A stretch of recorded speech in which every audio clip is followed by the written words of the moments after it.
बात उन दिनों की है जब लोग अपने बच्चों को विद्या प्राप्त करने के लिए गुरुओं के आश्रम में भेजा करते थे। बालक वरदराज जब 5 वर्ष का हुआ तो उसके पिता ने भी उसे शिक्षा ग्रहण करने के लिए एक आश्रम में भेजा। आश्रम में गुरुजी ने अन्य बालकों के समान ही वरदराज को भी पढ़ाना प्रारंभ किया।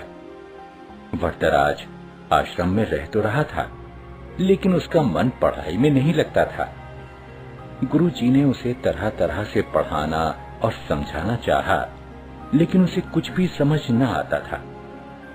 गुरुजी जो कुछ पढ़ाते उसे वह याद ही नहीं रख पाता था। उसकी ऐसी स्थिति देखकर आश्रमवासी बच्चे उसे मंद बुद्धि कहकर चिढ़ाने लगे। इसी प्रकार 5 वर्ष बीत गए।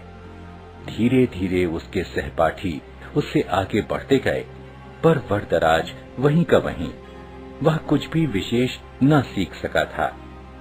उसके साथ जो पढ़ने आए थे वे तो आगे बढ़ ही गए, जो बाद में आए वे भी उसे पीछे छोड़ आगे निकल गए। एक दिन गुरुजी भी हार मान गए।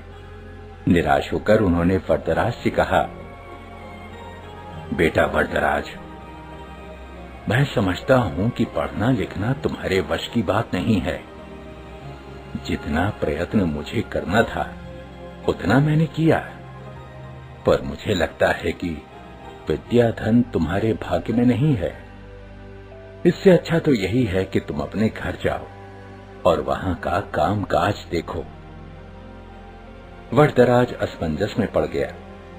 गुरुजी के मना करने के कारण उसे अपना भविष्य अंधकारमय लगने लगा।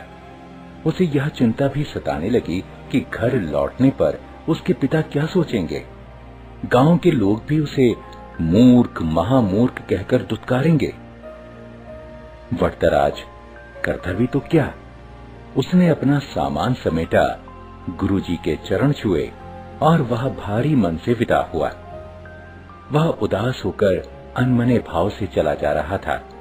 घर वापस जाने का उसका जरा भी मन नहीं था, पर कोई और ठिकाना भी तो नहीं था।